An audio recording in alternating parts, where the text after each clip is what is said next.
Hello students, आज हम पढ़ने जा रहे हैं कक्षा 10 के बोर्ड एग्जाम के लिए वेरी वेरी मोस्ट और इम्पोर्टेंट क्वेश्चन जो आपको शायद पेपर में हूबहू देखने को मिलेंगे।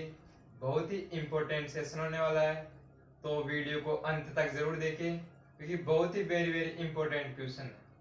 और यहाँ से इन क्वेश्चनों में से लगभग आपको पेपर में क्वेश्चन देखने को मिलेंगे, पूरा देखें।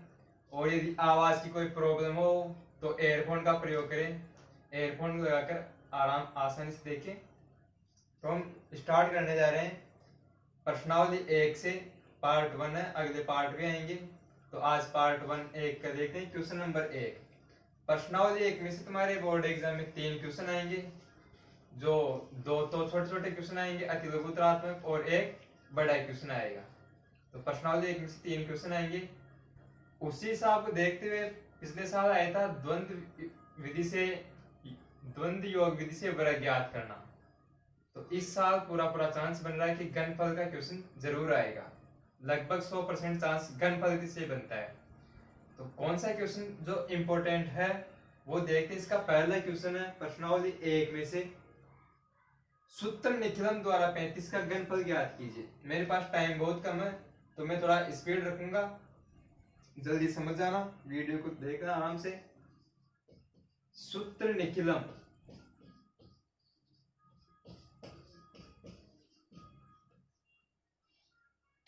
निखिलम द्वारा घनफल ज्ञात करना। 35 का घनफल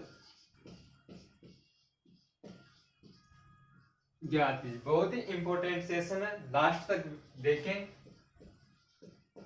ज्ञात कीजिए, क्वेश्चन भी बताऊंगा और उनका सॉल्यूशन भी बताऊंगा, आराम से देखें।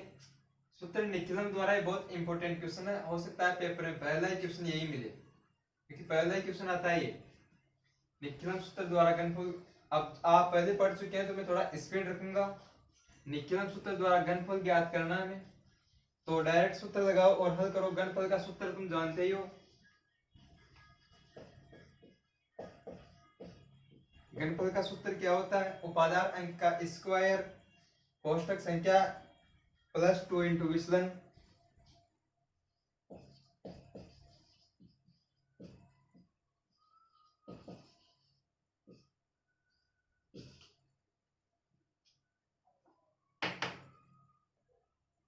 घनफल का सूत्र होता है उपादान अंक का स्क्वायर कोष्ठक संख्या प्लस 2 इंटू विचलन, उपादान अंक इंटू 3 इंटू विचलन का स्क्वायर और विचलन क्यूब। ये सूत्र होता है। ये सूत्र याद करना पड़ेगा, तुम्हें याद कर लेना। बहुत इंपॉर्टेंट सेशन है इस बार 2020 के लिए। तो उपादान अंक 35 है, तो इसका लिख लेते हैं। उपादान अंक क्या होता है? इसे संख्या तो हमारे पास 35, आधार कितना लेंगे इसका? 10, आधार 10 है। उपादान कौन सी संख्या के नजदीक है ये, तो कितना हो जाएगा?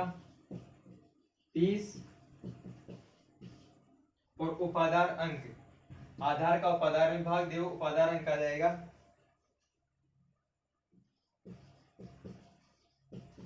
उपादान अंक 3 और विचलन उपादान से निकालेंगे। विचलन कितना आएगा इसका? 5। विचलन ये 5। ये सब कुछ पहले पढ़े हुए हो तो थोड़ा समझने की कोशिश करना। उपादान अंक का स्क्वायर, उपादान अंक ये रहा, इसका स्क्वायर, तो 3 का स्क्वायर कोष्ठक संख्या प्लस 2 इंटू विचलन। संख्या कितनी है हमारे पास? 35 प्लस 2 इंटू विचलन, विचलन कितना है? 5। ये 5। उपादान अंक, उपादान अंक कितना है हमारा? 3 इंटू 3 इंटू विचलन का स्क्वायर, विचलन कितना है? 5, तो 5 का स्क्वायर। कोष्ठक में लिख सकते हो चाहो तो। फिर आगे क्या लास्ट में? विचलन का क्यूब, तो विचलन का क्यूब यानी 5 का क्यूब। अब बाकी तो कर लो प्रोसेस। इनका स्क्वायर 9 और यहां से 35 प्लस 10 इंटू करेंगे तो ये हो जाएगा 9 इंटू 5 का स्क्वायर 25 और 5 का क्यूब 125 125। इनको कर दो, ये होगी 9 इंटू 45 25 नाम 225 और 125 ये आ गए। अब इनको क्या करना है, आधार 10 था तो एक संख्या छोड़ो और बाकी को इधर लिख दो। यहाँ 5 रखेंगे और ये इसमें 12 इसमें ऐड हो जाएगा, यानी 225 प्लस 12 और इनको गुणा कर दो। 9 पंजी 45 और 9 चौका 36 405। इसी प्रकार अब यहाँ से ये 5 हो गया और ये कितना हो जाएगा 237 फिर 405। इधर 5 रख दो, इधर 7 और प्लस 23 इसमें ऐड कर दो। प्लस 23 ऐड कर रहा हूं मैं डायरेक्ट यहाँ पर, तो कितना हो जाएगा 428। अब इधर लिख दो, कितने हो गए 428 7 और 5 यानी 42,875। ये पहला क्वेश्चन था, मोस्ट इंपोर्टेंट क्वेश्चन है, हल कर लेना इसको एक बार, बहुत इंपॉर्टेंट है। दूसरा क्वेश्चन देखते हैं इसका, वीडियो को लास्ट तक जरूर देखना क्योंकि बहुत ही इंपॉर्टेंट क्वेश्चन है आज। ये very very important question number 2 है। देखिए m/2x+1 प्लस m/3x+1 3x+4 को सरल करना है। इसमें ये वेदिक गणित का है, प्रश्नावली 1 का, अंश समान है और ऐसा सूत्र पढ़े होंगे, अंश समान होता है उसमें क्या करते हैं, यानी हर हरों को जोड़कर लिखते हैं। क्या लिख दो, भिन्नों के दोनों अंश परस्पर समान है। भिन्नों के, थोड़ा शॉर्ट में बता रहा हूं मैं, भिन्नों के दोनों अंश समान है, दोनों अंश परस्पर समान है।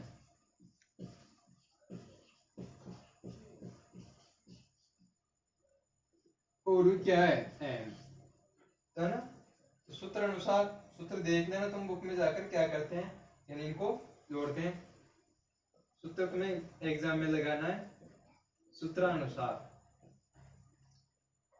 और इसका सूत्र क्या होता है, इनको जोड़कर बराबर शून्य के साथ लिखते हैं।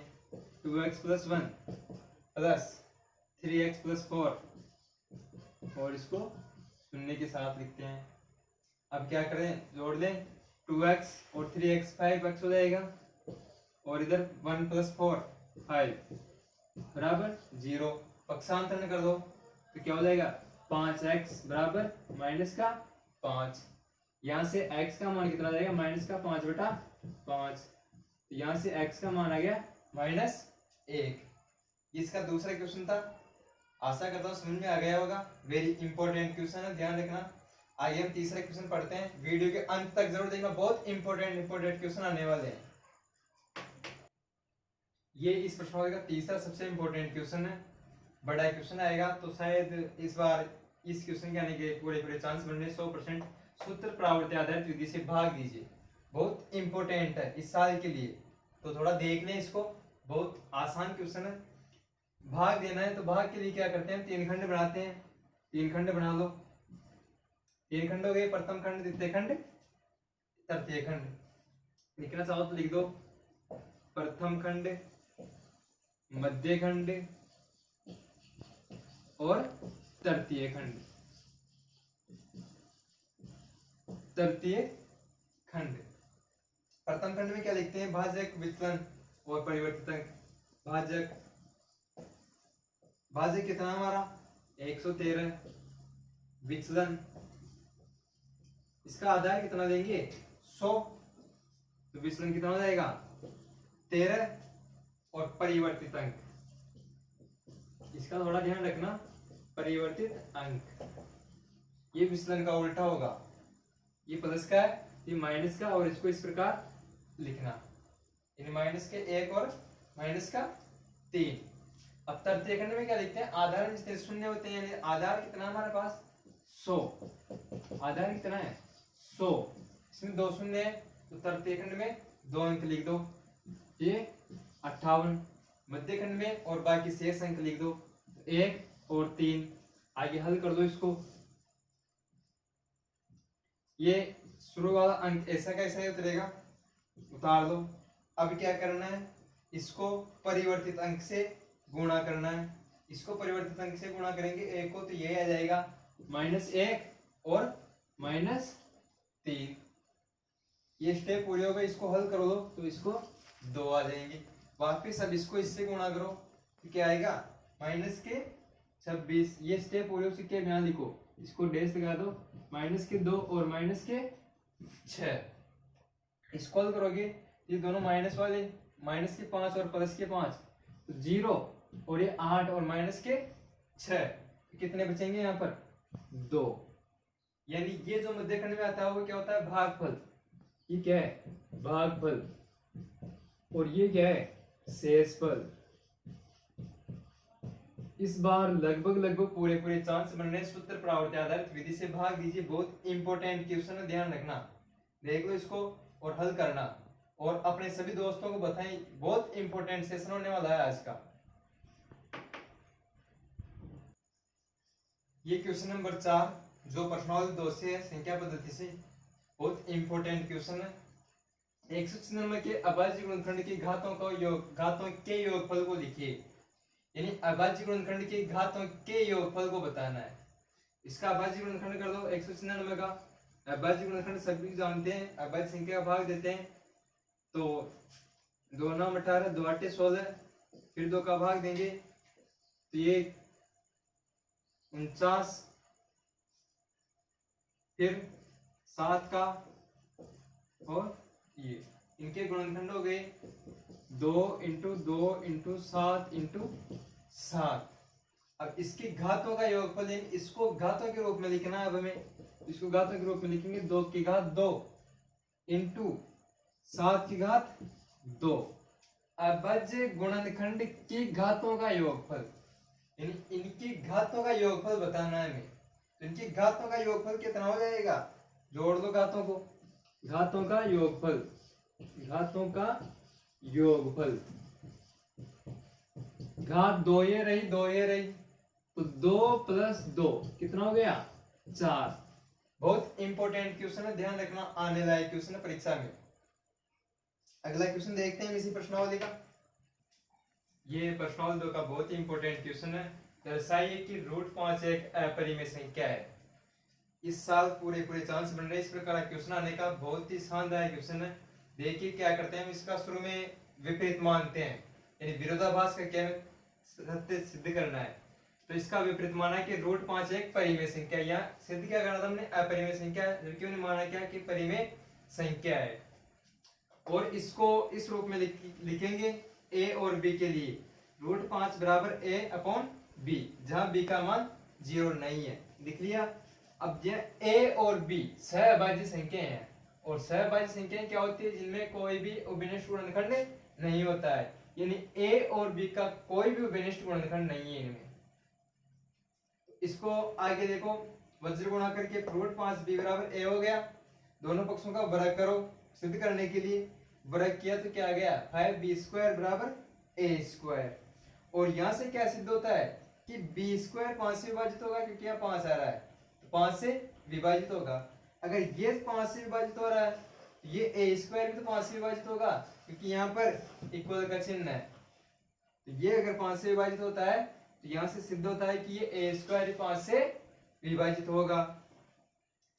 और अब a को हम दूसरे रूप में लिखते हैं, अगर विभाजित होगा इसका भी कोई टुकड़ा होगा, तो हम यहाँ से इस रूप में लिखते हैं इसको, a = 5c, जहां c एक पूर्णांक है। वापिस वही काम करते हैं, यहाँ पर वर्ग कर दें, वर्ग करेंगे तो a² = 25c²। अब समीकरण 1 ये वाला और समीकरण 2, यहां से देखो a², यहाँ भी a², यानी a² क्या देख सकते हैं हम 5b², तो यहाँ a² 5b² लिखा और बराबर 25c²। इनको आगे हल किया, 5 से कैंसिल हो गया तो बी स्क्वायर बराबर 5c स्क्वायर। अब यहाँ से क्या स्पष्ट हो रहा है कि 5 ये c स्क्वायर ये 5 से हो रहा है, विभाजित है, तो ये बी स्क्वायर भी 5 से विभाज्य होगा ना, क्योंकि यहाँ भी बराबर का चिन्ह है और एक परिमेय भी होता है हमारे पास ये। तो इन उपरोक्त दोनों परिणामों से स्पष्ट है कि a व b दोनों का उभयनिष्ठ गुणनखंड है, कि 5a और b दोनों का उभयनिष्ठ गुणनखंड है, क्योंकि दोनों में 5 का भाग जा रहा है। और जबकि हमने शुरू में क्या माना था कि इसका कोई उभयनिष्ठ गुणनखंड नहीं है, ये जो हमें प्राप्त हो रहा है वो तो इसका विरोधाभास हो गया, तो ये तथ्य गलत है।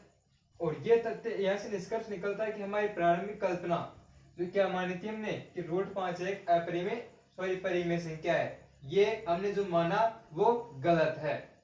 यह सिद्ध हो रहा है क्योंकि उनके गुणनखंड हो रहे हैं, उभयनिष्ठ गुणनखंड है। तो इस प्रकार सिद्ध हो रहा है कि जो हमने √5 एक परिमेय संख्या मानी थी वो हमारी परिकल्पना ही गलत थी। तो यानी इतना अतः सिद्ध होता है कि √5 एक अपरिमेय संख्या है। बहुत ही इंपॉर्टेंट क्वेश्चन है, एक बार करना, बिल्कुल पूरा थ्योरेटिकल क्वेश्चन है, सेम ये का यही होने वाला है, कुछ भी नहीं है। देखना इसको, बहुत इंपॉर्टेंट क्वेश्चन है। एक नेक्स्ट क्वेश्चन देखते हैं, ये प्रश्नावली 3 का क्वेश्चन नंबर 6 के रूप में देखते हैं। बहुत इंपॉर्टेंट क्वेश्चन है, ध्यान से देखना, इसको आने की पूरी संभावना है। यदि समीकरण x² minus 8x plus k बराबर 0 के मूल समान है तो k का मान ज्ञात कीजिए। इसमें देखो मूल समान है, तो हमने कंडीशन पढ़ी थी, है ना। वो कंडीशन क्या होती है मूल समान होने पर, चूंकि मूल समान है और इसकी कंडीशन होती है b² माइनस 4ac, इसका मान 0 के बराबर होगा। इसकी तुलना करते हैं मानक समीकरण से, तो यहाँ पर a का मान कितना हो गया 1, b का मान है -8 और c का मान है k।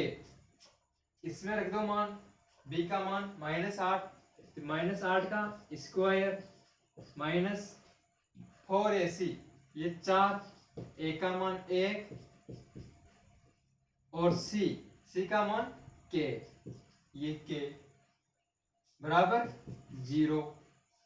इसको करोगे 64 माइनस का 4k बराबर 0, पक्षांतर में कर दो 64 बराबर 4k और यहाँ से क्या आ जाएगा k बराबर 64/4, तो 1664, तो k का मान कितना आ गया 16। बहुत इंपॉर्टेंट क्वेश्चन है, ध्यान से समझ लेना, एक बार बोर्ड परीक्षा में आने लायक क्वेश्चन, सेम का सेम क्वेश्चन मिलेंगे आपको इस वीडियो में, पूरे सेम के सेम।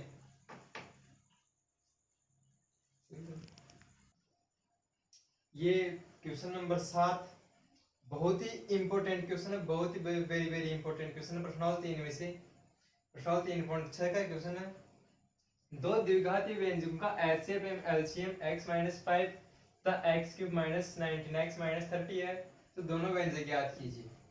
तो इसको कैसे ज्ञात करेंगे देख लो, एक बार समझा देता हूं मैं, और अगर इसको पूरे तरीके से देखना है तो प्रश्नावली 3.6 में जाकर पढ़ सकते हैं, इसी से मेरे वीडियो में मिल जाएंगे प्रश्नावली 3.6।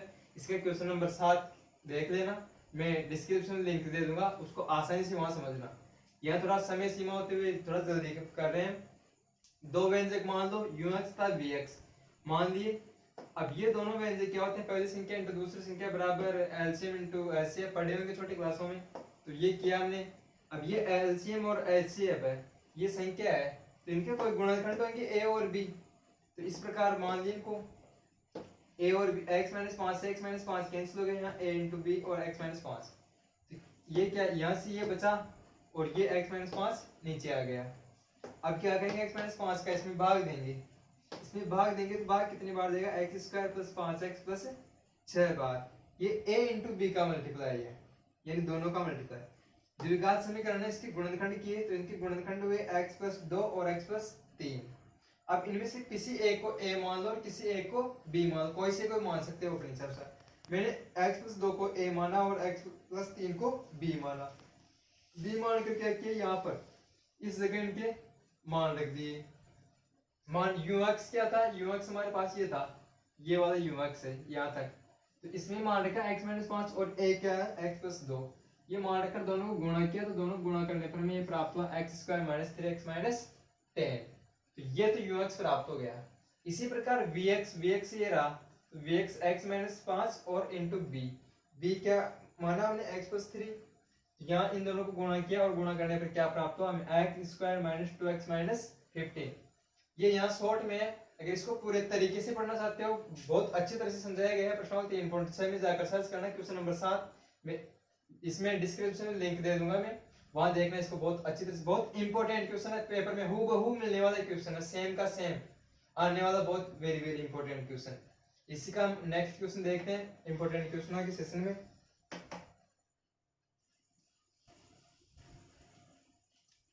ये प्रश्नावली 4 से बहुत ही वेरी वेरी इंपॉर्टेंट क्वेश्चन है, ध्यान रखना।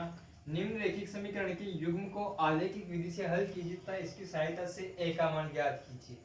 जबकि 4x plus 3y equal to a है और हमें समीकरण दे रखी है, रैखिक समीकरण x प्लस 3y बराबर 6 और 2x minus 3y is equal to 12। यहाँ से हमें a का मान ज्ञात करना है और रैखिक आलेख बनाना है।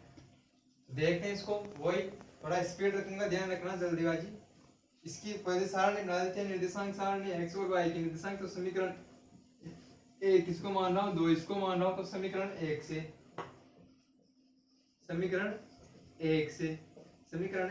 x बराबर कितना हो जाएगा 6 माइनस 3y। अब y का मान कुछ भी रख लो, जिसमें y का मान अगर 1 रखता हूं तो यहाँ पर x बराबर कितना प्राप्त होता है हमें 6 माइनस 3 इंटू 1 बराबर 3। अगर y का मान 2 रखते हैं तो x बराबर कितना प्राप्त होता है 6 माइनस 3 इंटू 2 बराबर 0। 2 मान खूब है तो 2 ही लेते हैं। तो इसकी सारणी क्या बन जाएगी हमारे पास, इसकी सारणी ये बन गई, ये x और ये y, x का मान y का मान रखे तो y का मान 1 और 2 रखे थे, 1 रखने पर x का मान प्राप्त हो रहा था 3 और 2 रखने पर x का मान प्राप्त हो रहा था 0। ये समीकरण 1 की हो गई और समीकरण 2 से भी हम सारणी बना देते हैं। समीकरण 2 से देखो, 2x बराबर 12 प्लस 3y और x बराबर क्या हो जाएगा 12 प्लस 3y बटा 2। तो अब रख लो y का मान, y का मान देखो यहाँ पर अगर 0 रखोगे कितना जाएगा, यानी भाग जाए जो वो मान रखना है, तो 12 प्लस 3.0 बटा, यानी ये पूरा 0 हो गया और 6। तो ये x का मान, y का मान कितना लिख रहे हैं 0, तो x का मान कितना प्राप्त हो रहा है 6। इसी प्रकार अगर y का मान 2 रखते हैं तो x का मान कितना प्राप्त हो रहा है 12 प्लस 3 इंटू 2 बटा 2, कितना प्राप्त हो गया 3 दूनी 6 18 और 9, ये 9 प्राप्त हो गया। ये थोड़ा बड़ा हो गया तो कोई दिक्कत नहीं। इसकी सारणी क्या बन जाएगी, इसकी सारणी ये बन जाएगी हमारे पास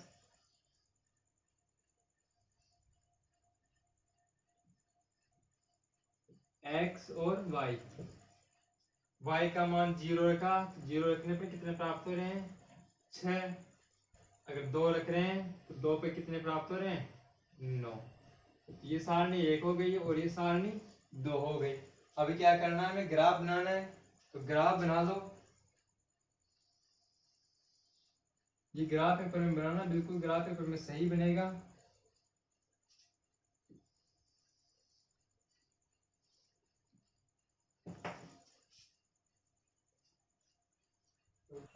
अब देखो इसमें ग्राफ बनाएंगे तो ग्राफ में x का 3 और y का 1, x का 3 और y का 1, x 3 कहाँ पर इसमें ये रहा और y 1 ये रहा, यहाँ पर एक बिंदु बनाएंगे जहाँ पर दोनों मिल रहे हैं वहां पर। दूसरा देखो x का 0 और y का 2, x का 0 और y का 2, तो x 0 कहाँ पर इसमें ये रहा और y का 2 ये रहा, यहाँ पर एक बिंदु बनाओ और इन दोनों को मिला दो, इन दोनों को बिल्कुल मिला दो तुम। ये बिल्कुल 6 से गुजरेगी ये रेखा। यहाँ पर हो सकता है मेरे क्या है ग्राफ में थोड़ा हो सकता है, लेकिन ग्राफ में से गुजराएगी तो बिल्कुल 6 से गुजरेगी। दूसरी रेखा खींचते हैं, x का 6 और y का 0। x का 6 कहाँ पर है, ये रहा, और y का 0 ये रहा, ये बिंदु ये रहा। और दूसरा x का 9 और y का 2, x का 9 ये रहा और y का 2 ये रहा। यानी इन दोनों बिंदु पर जहां ये दोनों मिल रहे हैं वहां पर एक बिंदु बना दो और ये रेखा खींच दो। जैसे ही तुम ये रेखा खींचोगे तो बिल्कुल यहाँ पर कटेगी 6 और 0 पर, 6 और 0 पर कटेगी। यानी इस बिंदु के निर्देशांक क्या हुए, 6 और 0। यानी x का निर्देशांक कितना हुआ, 6। यहाँ पैमाना लिख देना, पैमाना लिख देना, तुम खुद पैमाना लिखना जानते हो। x का कितना कटा ये, x का तो 6 और y का 0। अब इस समीकरण में मान रख दो, 4x प्लस 3y बराबर a। x का मान 6 तो 4 इंटू 6 प्लस 3 इंटू 0 बराबर a। इसको हल करोगे तो 24 प्लस 0 बराबर a बराबर कितना हो गया, 24। बहुत ही इंपॉर्टेंट क्वेश्चन आ गया होगा समझ में, एक बार खुद करना आसानी से समझ में आ जाएगा। इसका अगला क्वेश्चन देखते हैं, नेक्स्ट क्वेश्चन इंपॉर्टेंट क्वेश्चन के इसमें 9वां क्वेश्चन देखिए। एसएमई का क्या है, इसी प्रश्नावली का प्रश्नावली 4 से ही है। एसएमई का क्या है, ये गणितीय कथन होता है जिसमें ग्रेटर देन, लेस देन और greater than, equal to, less than, equal to चिन्हों का प्रयोग होता है। लिख देना परिभाषा, यानी पहले पढ़ाई हुई है कि जिसमें गणितीय कथन जिसमें greater than, less than, greater than, equal to और लेस देन, इक्वल टू चिन्हों का प्रयोग होता है, उसे क्या कहते हैं, एसएमई का। ये इंपॉर्टेंट क्वेश्चन है। इसका अगला क्वेश्चन एक क्वेश्चन प्रश्नावली 5 से देखते हैं। इंपॉर्टेंट क्वेश्चन में इस सेशन में क्वेश्चन नंबर 10 हमारा लास्ट क्वेश्चन है प्रश्नावली 5 से। बहुत ही इंपॉर्टेंट क्वेश्चन है, परीक्षा में हो सकता है हूबहू मिले। समांतर श्रेणी 9, 17, 25 के कितने पद लिए जाए कि उनका योगफल 636 हो। यानी पदों की संख्या पूछ रहा है कि कितने पदों का योगफल 636 होगा। समांतर श्रेणी है तो सर्वप्रथम तो हमें पदों का योगफल का सूत्र पता होना चाहिए। एस एन बराबर क्या होता है, एस एन बराबर होता है एन अपॉन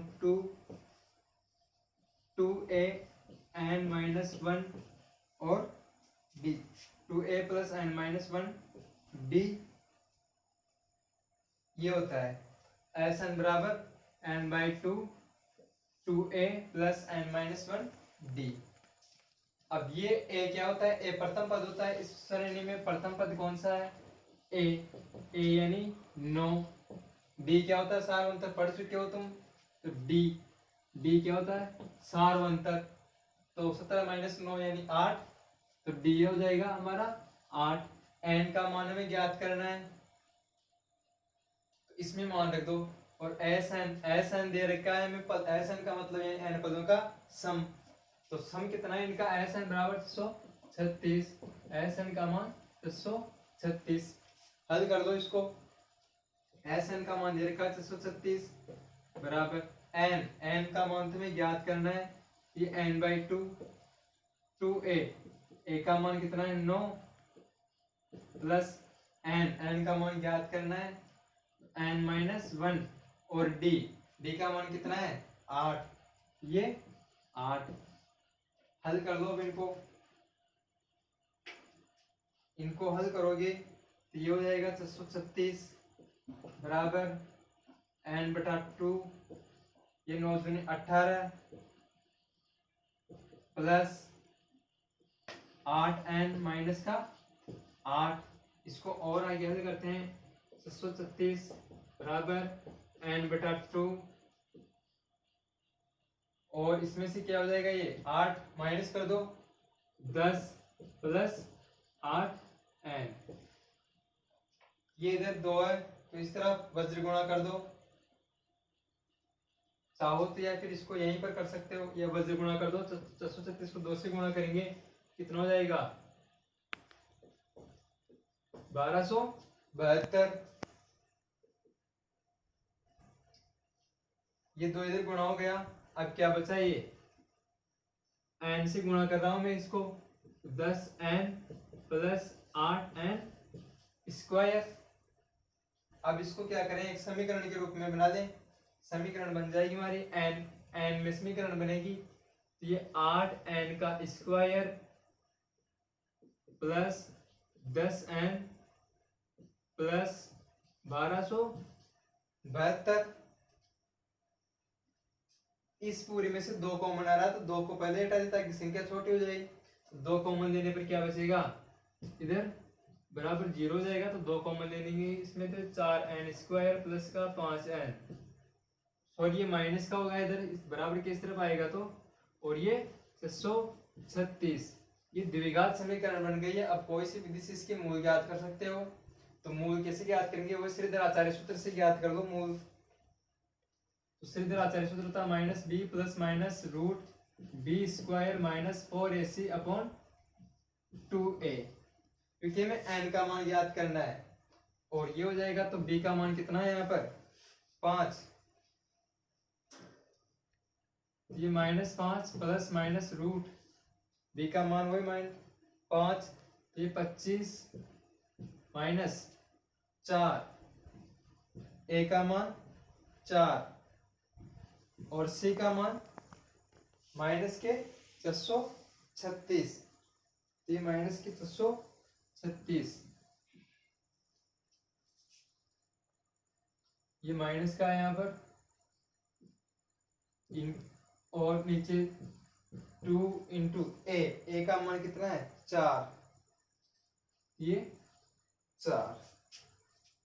इसको आगे हल करोगे तो गणना कर देना, इनको -5 प्लस माइनस और इनको आगे हल करोगे तो ये आएगा 10,201, 10,201 बटा 8। इनको हल करेंगे 10,201 आ जाएगा।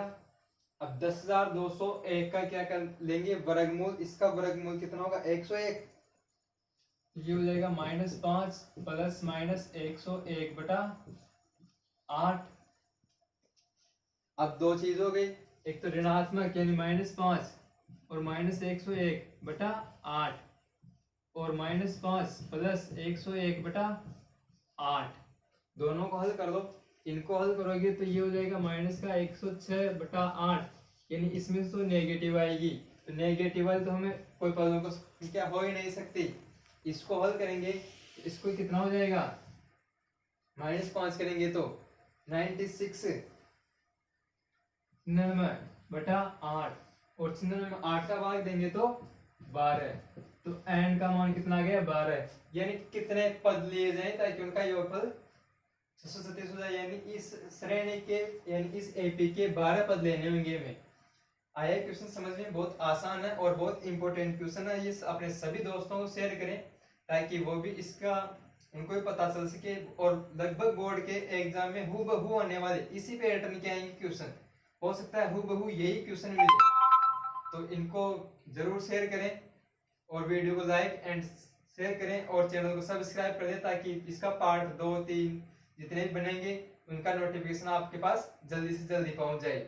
और बोर्ड एग्जाम की दृष्टि से बनाया गया है, बहुत ही इंपॉर्टेंट सेशन है। अपने सभी दोस्तों को शेयर करें। धन्यवाद दोस्तों।